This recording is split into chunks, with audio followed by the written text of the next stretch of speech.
to hearing him sing, but Buddy Guy is also a master in the kitchen, and everybody who knows me that I am not Buddy. So we're going to talk about his gumbo. Thanks for hanging out with us this morning. Well, thanks for having me. You know, this is my time of morning anyway. I was born on a farm, and I never lost that when the rooster crowed. Right, that early. I'm an early morning person too. I love the mornings. Yeah. But and you know what else I love is gumbo. You do. How do you make this gumbo so good? And if you don't mind, I'm going to eat while you're talking. Okay. Is that okay? That's why I brought it. I want you to. You want me to enjoy it, right? And thanks for getting the polka dot dishes. I know polka dot's your favorite. Do you like our polka dot dishes? I beg pardon? Do you like our polka dot dishes? Are you kidding? That's why I'm all smiling. I was smiling before you talked to. No, it's actually gumbo is was something they throwed away long before my time, and the black people just took it and put it in a pot and put all this stuff on. It's like the scraps, right? Yeah, that's what it was. Just little leftovers. Little leftovers. You take they got what you call when you finna taste it now, Mississippi sauce that I go find, and you put that in the water with all your garlic, syrup, bell pepper, onions, and you let that boil for 45 minutes or so. And someone was asking me how much. It depends on what size pot. You have to use your own judgment with that. You know, if you got a small pot, you know not to put as much as you would. Now, look at that. That's a nice size pot there. No, it was bigger than that when I figured my grandkids was going to get to it before it get to you. So I had a pot bigger than They knew you were fixing it, so you could drive by my house yesterday morning at 5 o'clock, and 3 blocks away you would say, Buddy lives here somewhere, because this stuff stinks all over the neighborhood when you cook. Right. So when they coming home, they'll say, well, Granddad is home. I can smell him before I get there, so I had to hide this for y'all. Oh, good. Well, thank you, because I don't want those grandkids eating up my gumbo. Listen here. Let's talk about something you do different with your gumbo. My mother makes pretty good gumbo. Not quite as good as this, though. But you leave your shells on. Yes. On your crab. Right. Why? They told me, you know, if I'm not a big meat eater, but if you catch me eating a steak, I won't eat the steak unless it got a bone. You ever had the soup while you go to the store now? You can get it at average stores. The bone don't have nothing on it, but if you put it in your soup, the marrow and the bone got some kind of taste. I got that from my mom and grandmama. And they would boil that bone in there with the rest of the meat and make some kind of flavor the marrow of the bone's supposed to give it. And I've seen, I was doing it before I've seen it. I've seen a couple of professional chefs cooking, and they tell you they keep that broth off the shells for another cooking if they have too much of it. Really? And some people cook the shrimp. Now, I don't have the shell on the shrimp in No, and the shrimp is nice and tender. And so is this sausage. You said this sausage is from Mississippi? Yeah, Mississippi sausage. Can you give me some Mississippi sausage? Yeah, I know where to find it at. You can't find it in all the stores. I know how to go. Actually, most Latino stores got it. Right, but what makes that Mississippi sausage better than, you know, like Polish sausage or something? That you got some Polish in there too. Oh, with some Polish in there? I must not got to it yet. And you haven't found a little. I also got a little breakfast sausage in there just for seasoning. Just about 2 lengths of that chopped and small. And you're really in the kitchen cooking up all this? Yes, ma'am. Yes, ma'am. And I tried to teach my ex-2 wives. I guess that's why I don't have it. This gumbo, thank you. No, I got rid of them because they didn't learn how to cook that. Hey, well, listen. Yesterday you saw Mark DiCarlo out harassing people on the streets. You're going to be seeing a lot of that from him, all in the name of fun, though. Yeah, but today he joins us to share one of his greatest passions. This is a great day. I had the opportunity to meet up with a blues legend and a Chicago treasure, Buddy Guy.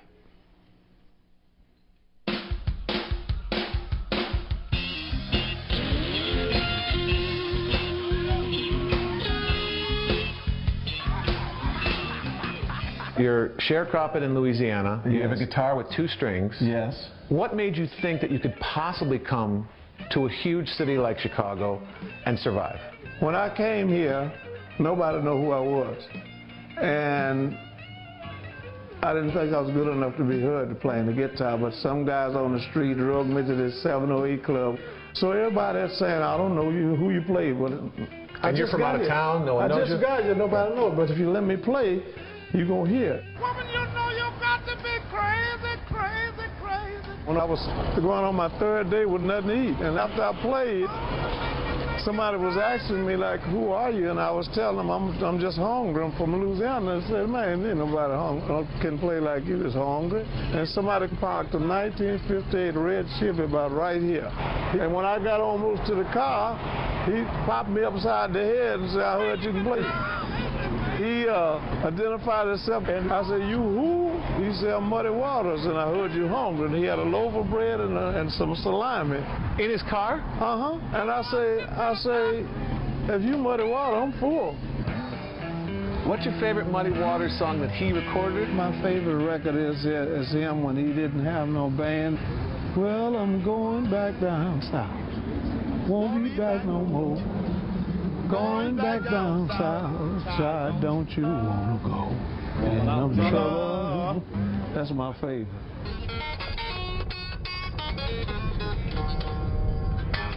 It was a big surprise when B.B. King said, you can play well enough to come up and play on the stage with me. And I'm like, oh man, who am I? You know? And it happened. I was like Muhammad Ali, I made you listen to me.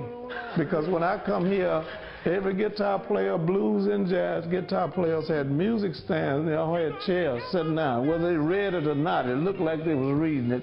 So they weren't jumping around, they weren't? No, I did that. I brought that here. And people ask me now, how are you so creative and you got a Buddy Guy sound? This is not a Buddy Guy sound. This is something I found searching for B.B. King's sound, searching for T-Bone. And I couldn't find it, but I found something on my way. That's just like if you're looking for a dime and find a quarter, you forgot about the dime.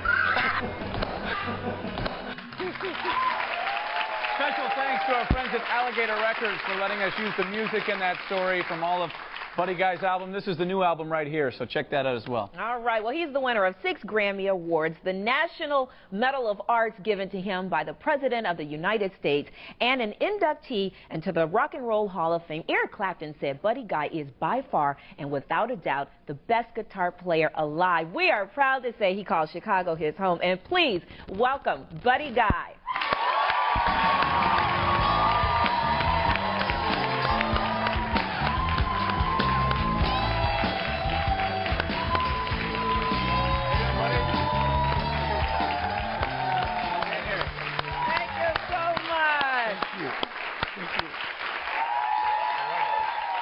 Have a seat, my man.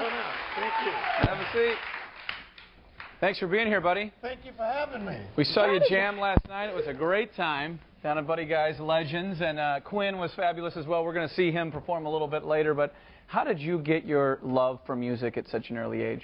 I think I got it from my mom and them in those Baptist churches, but we didn't have instruments. You know, we had the fan in the churches that you do this.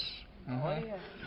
Just like this. That's Right up in here, right now. That's the air we had, you know, and it was all voices. If you can remember Lou Rawls, Mahalia Jackson, those people like that. In the beginning, they didn't have music behind the spiritual stuff they were singing, and we listened to more spiritual than we did the guitars and drums and pianos. Tell us about your first guitar. 2-string? Yeah, my dad finally got it from a guy I would see. They would go get him every Christmas, and we'd go from house to house in the country. I don't know if you know about that. You know, you had to walk from here to 79th Street to the next house. So then he would go get him every Christmas and come out and play, and all the rest of the kids would be playing with the little trucks or toys or something, and I would go get his guitar. Yeah. I saw you play with Eric Clapton at the United Center. He played a set, then he brought you out, and it was an amazing ovation. He calls you the greatest guitarist ever. Who do you think is the greatest guitarist ever? B.B. King. Yeah. Yeah.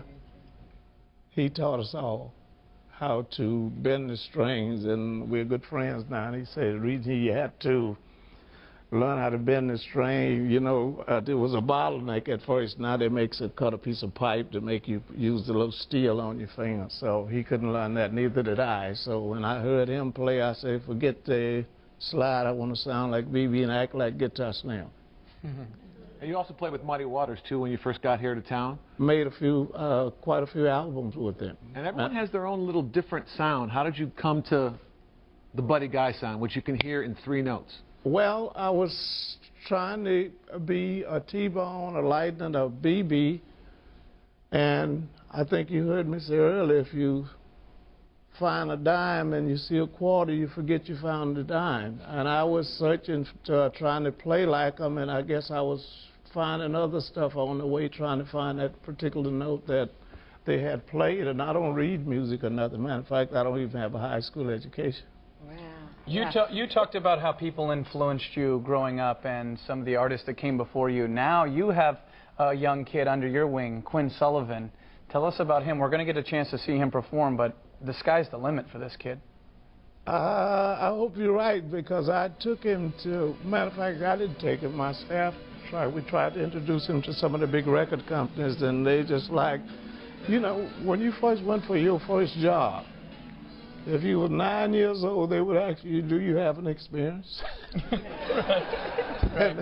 Well, my first job was pumping gas, and I walked up there, and the guy looked at me, and I think I was about 12. He said, you have an experience? I said, how am I going to get it unless you give me a chance to get experience? So that's what I'm doing for Quinn. Everybody was, when I heard him play, I told his dad, I said, you know, that's not him.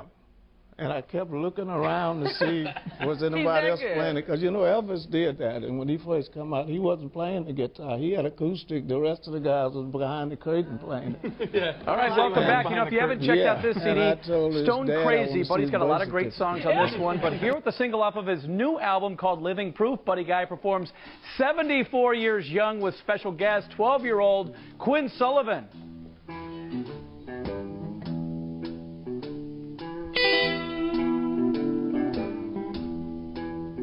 I'm 74 years young.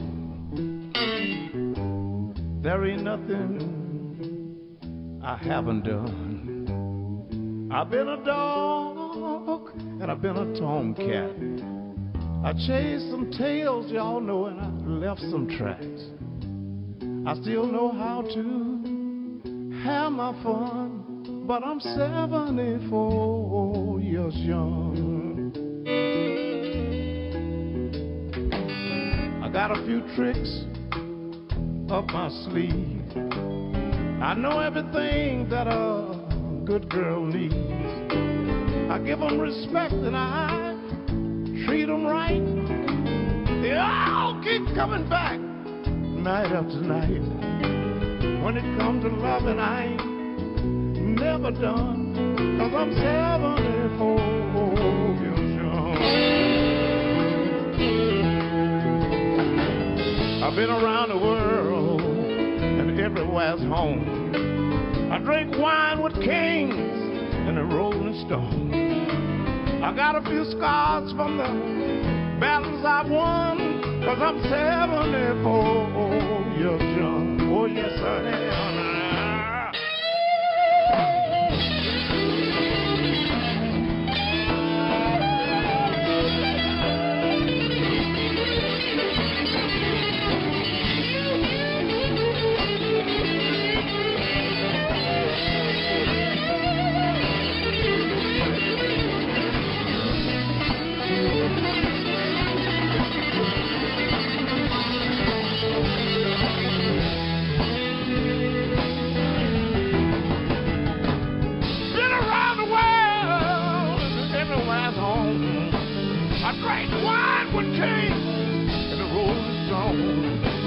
I got a few scars from the battles I won, 'cause I'm 74 years young.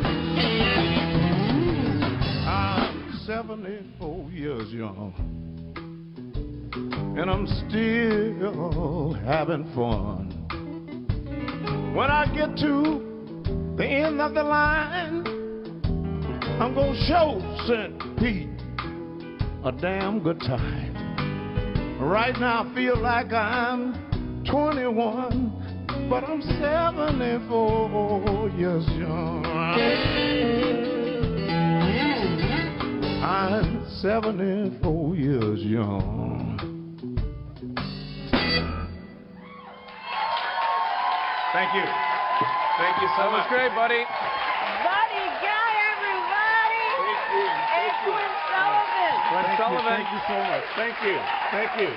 74 years young. 74 years young. When I made it, I was 74 years young. I got to make a new one now because next month I'll be 75 years young. Well, you know, I'm going to squeeze over here. Well, Quinn is quite a few years younger than you, buddy, but boy, he can really play. Quinn, what's it like to be on stage with Buddy? Oh, it's just amazing, you know? Just to be on stage with him, like, most of the time. It's just great. It's just awesome. How did you guys meet? Tell us the story there. Well, it was in my hometown of New Bedford, Massachusetts, and I met him at a little theater, and I got to go backstage because my dad had connections to go backstage to meet him. And I noticed how you were just watching him the whole time when you guys play up here together. Yeah. And I love that because it's like, this is your idol, right? Yeah, oh yeah, definitely. Okay, I want to see, I keep getting a word about your guitar. Tell me about this guitar. Yeah, I got a lot of signatures on here. I've got Bill Cosby, Johnny Lang, Ronnie Wood, Jeff Beck, Billy Gibbons, Lenny Kravitz, Robert Cray. When did you first pick up a Jagger, guitar? And Buddy Guy. When did you first pick up a guitar? When I was about 3. About 3 years old. Yeah. You know what you're missing on this guitar? What? A signature from Ryan No, Severino. you don't want that. You don't want that. You don't want that. Guys, thank you so much. We're going to hear from them once again. We're going to take a short break. We'll be right back with more Windy City Live. Welcome back to Windy City Live. You know, everybody in our audience is going home with Buddy's new CD and also Quinn's new CD, now performing a single from Quinn Sullivan's new album titled Cyclone. Quinn and Buddy, play us out with My Sweet Guitar. Have a great day, everybody.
Unbelievable, guys.